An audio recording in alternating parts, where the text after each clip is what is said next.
चलिए स्टार्ट करते हैं। चलिए तो अब शुरू करते हैं सप्लाई शेड्यूल। अब ये चैप्टर सप्लाई का आगे के नोट्स हैं जिसमें हमने सप्लाई शेड्यूल स्क्रीन पे आपको दिख रहा है। यहाँ पर जो टेबल है इसमें एक कॉलम में लिया है हमने प्राइस ऑफ द शुगर और दूसरे कॉलम में क्वांटिटी सप्लाइड। ठीक है, ये प्राइस ऑफ द शुगर्स हैं, ये क्वांटिटी सप्लाइड है आपका। अब यहाँ पर देखिए जो हमारा सप्लाई लॉ है जिसके अकॉर्डिंग ये होता है कि प्राइस जब जो है इंक्रीज़ होगा तो सप्लाई इंक्रीज़ होगी, जब प्राइस डिक्रीज़ होगा मार्केट में तो सप्लाई डिक्रीज़ हो जाएगी।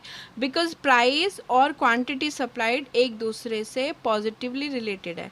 पॉजिटिवली रिलेटेड क्या होता है कि जब एक वेरिएबल बढ़ता है, आप देखिए यहाँ पर 20 है तो आपका क्वांटिटी सप्लाइड 50 है।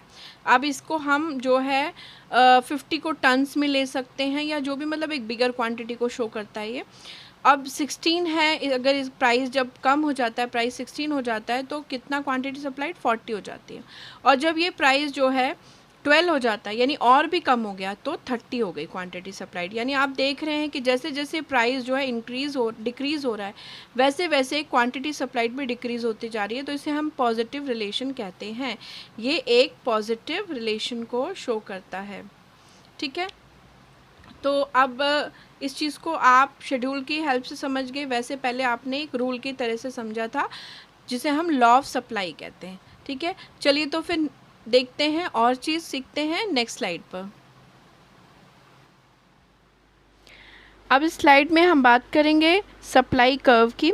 यहाँ पर आपको दिख रहा है ये जो डायग्राम है, यहाँ पर हॉरिजॉन्टल लाइन पे जो है एक्स एक्सिस पे क्वांटिटी सप्लाइड ली गई है और वर्टिकल एक्स पे लिया गया है प्राइस को। ठीक है, और यहाँ पर आप देख रहे हैं कि जो एस एस है ये क्या है, सप्लाई कर्व है। सप्लाई कर्व आप देख रहे हैं लेफ़्ट टू राइट की तरफ अपवर्ड स्लोपिंग जा रहा है। इसका मतलब ये है कि जैसे जैसे प्राइस इंक्रीज़ कर रहा है, आप देख रहे हैं कैसे प्राइस इंक्रीज़ कर रहा है तो क्वांटिटी सप्लाइड भी इंक्रीज़ हो रही है, जैसे कि लॉ ऑफ सप्लाई के अकॉर्डिंग होता ही है। ठीक है, तो ये है अब सप्लाई कर्व जो देखने में आपको पॉजिटिवली स्लोप्ड मिलेगा। पॉजिटिवली स्लोप्ड क्या होता है, एक क्वांटिटी वेरिएबल एक बढ़ रहा है तो दूसरा वेरिएबल भी बढ़ रहा है। ठीक है, और ये अपवर्ड स्लोपिंग माना जाता है। देखिए ये अपवर्ड स्लोपिंग है। और अगर आप डिमांड कर्व में देखेंगे जो कि पहले मैंने सिखाया भी हुआ है और आप पहले की वीडियोस देख सकते हैं, तो वो इस तरह से होता है। इसको बोलते हैं डाउनवर्ड स्लोपिंग, बिकॉज़ ये लेफ़्ट टू राइट में डाउन जाता है। ठीक है, और जो आपका सप्लाई कर्व है वो लेफ़्ट टू राइट में अपवर्ड जाता है, तो इसे पॉजिटिवली स्लोप्ड कहा जाता है और अपवर्ड स्लोपिंग भी बोला जाता है।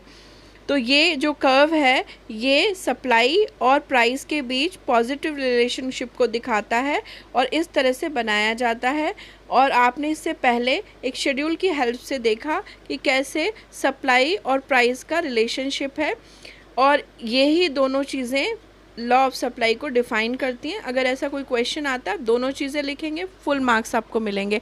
और इसमें बहुत सारे क्वेश्चन भी आपको कवर होते हैं कि प्राइस और क्वांटिटी में पॉजिटिव रिलेशनशिप है, इसका कर्व कैसा होता है, अपवर्ड स्लोपिंग होता है लेफ़्ट टू राइट। ठीक है, आई होप समझ में आया होगा सबको। और thanks for watching the video and have a nice day. और प्लीज़ लाइक शेयर और सब्सक्राइब करना ना भूलिएगा। Okay, bye.